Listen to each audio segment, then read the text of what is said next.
If you're gonna fuck up your deadlift, chances are that you're doing it at the very beginning. Either one, that your position to start with is absolutely shit, or at least it needs to be better than what it is, or two, when you first take the pull, you first take the lift off the floor, your ass shoots straight up, then your back has to recover and do too much work because you haven't utilized your legs properly. Now, the way in which we can fix you like that is by adding a pause in to the beginning.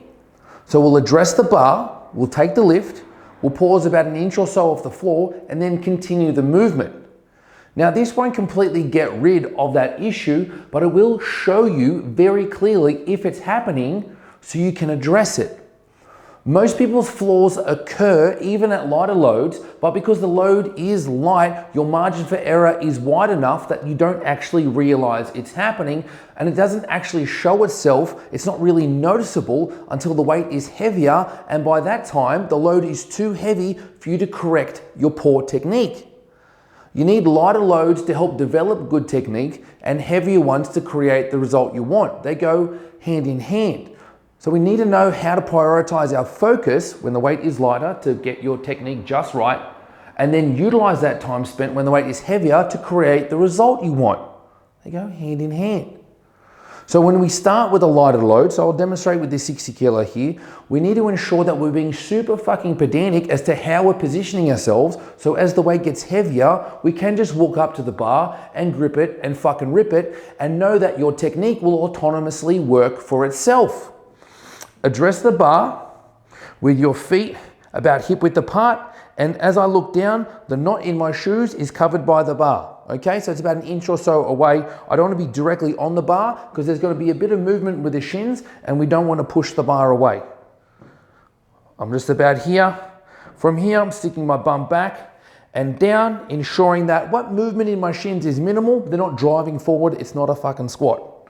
Bum goes back and down. I'm going to grip the bar just outside hip width, pulling up on the bar to create tension. As I pull my hips down and create tension in my lower half, what I'm trying to avoid is pulling like that and my butt shooting straight up. Now, as I just explained, with a lighter weight, I can get away with it because the margin for error is so wide that you can perform something with shitty technique and not actually identify that your technique was shitty. We want to utilize the lighter weights to perfect your technique so you can go heavier, safer. Address the bar, creating tension, and our pause will be there. Okay, about an inch or maybe a couple inches from the floor. Pull to the knee, hip through, mirror image on the way down. We're gonna pull, see my hips haven't moved up, to the knee, drive the hip through.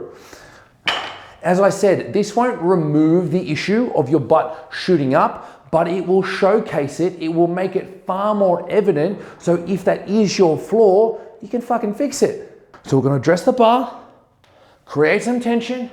We don't want this to happen because that just leaves your back to do a whole lot of work and your legs are underutilized. We're gonna pull hard, stop, and then continue the movement. Bum back, reset, pull stop, and continue through. We only need to pause there for a second or so just to really enforce our hip position and thus everything else, because if we lose our hip position from the start, everything else goes to shit and you can't get a good result if your movement is just shit. This is one hell of a way to make the deadlift even more challenging, but you get an equivalent benefit from that challenge. You remove that pause, not only will you have better and more solid technique, you'll be stronger for challenging yourself with a more challenging variation. And if you're wanting to know how the pause deadlift, as well as the conventional deadlift, as well as the back squat, as well as pause back squat, as well as a whole host of other super effective fucking exercises can be programmed properly to optimize your strength results, hit the link below this video, check out Apex Strength School, and let me help you hit some new fucking PBs in just 6 weeks. I'll see you at Strength School.